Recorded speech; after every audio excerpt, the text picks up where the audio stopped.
Hi, Jocelyn. You should have read chapter 4. It was amazing. I loved it. One of the biggest things that it talked about was success indicators to determine personal coachability. And that's kind of the overarching theme of the whole chapter. Another thing that it talked about was that we don't coach the squeaker. And what that means is the people that are always coming to complain, always have a problem, always saying this and that, making excuses that we feel like maybe we need to coach the most because they need the most help, don't always deserve our help. The people that really deserve our help are the new sales reps that are coming in that are showing super high levels of wanting to do things, wanting to contact new prospects, and they actually need our help to get better. Those are the people we should focus on. Or the seasoned sales veterans that they've worked here for a long time, and then all of a sudden they have this one question or one problem, or they want our advice. That's where we should be focusing our time. Um, Another thing is the art of abandonment. I thought this was very interesting. Um, we have to know when it's time to quit something. So we might have this awesome way of pitching a sales pitch, and it's worked for a lot of times, and might not be the best all the time. It might not even be the best anymore to use, and so we have to know when to stop doing something, even if we really, really like it. We feel like we have ownership of it. The art of abandonment is very important. Another thing I wrote down was we got to know when to coach the gap. And the gap is simply where a salesperson understanding is and where it needs to be. And that's the gap in between, how to get there. And a lot of times we want to rush in and we want to tell them what it is that they need to fix. We understand where the gap is by talking to them, trying to get to understand them, understand their concern that they have, and we say, okay, this is it.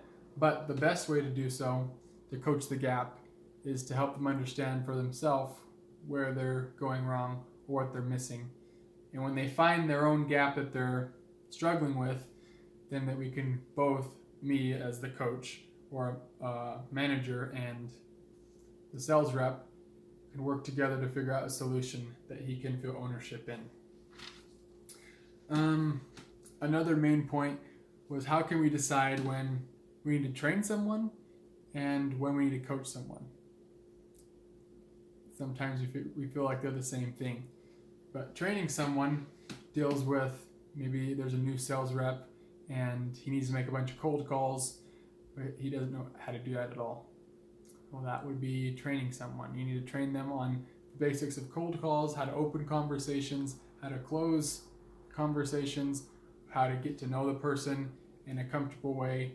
And then coaching would be someone who's done these things with cold calls. They know how to open a call and they know how to close a call, and they've been doing it for a while and they understand the process, but they are not meeting their quotas. And so now you can go in and help coach them and figure out what is it about their opener that could be better. What is it that they can be saying better? Maybe they're asking too personal of questions, like how old they are and if they're married or if they're divorced or whatever. But that's more on the coaching instead of training. And one of the last things I wrote down, which I thought was really cool, was the book talked about 10 characteristics of highly effective salespeople. And this is super interesting because we're all salespeople, and I'm pretty sure that our manager is going to ask you about this in chapter 4.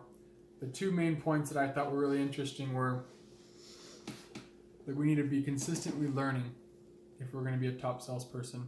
You can't just say, okay, I've got it, I understand what I need to do, and you just keep doing the same thing you've learned from maybe after your training in the first 2 weeks of you being on a sales team. You're consistently learning, adapting, applying new techniques. If there comes a new opportunity, you take it. You have to learn from the opportunity. Maybe you'll screw up a little bit, but overall, if you take those opportunities, you try to grow and improve, you're going to be a really, really good top salesman. And the second point that I believe was really crucial was you create an experience within your sales call. So when you call someone, you don't say, hey, I'm Joe from TechGo, and I was wondering if you would have a couple minutes if I could have a couple minutes of your time. No, you don't do that. It's really boring.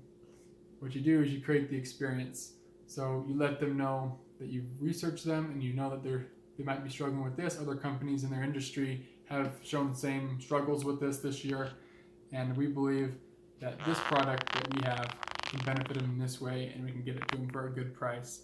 And you build an experience of how this product or this service is going to be super good for them and improve their overall quality of their business. And when they have that experience, they have a vision and they have a goal with you and with your company, and they're much more likely to be buying your products. And so that's what I got from chapter 4. I hope when you go into your meeting with the manager, you'll do well. Thanks.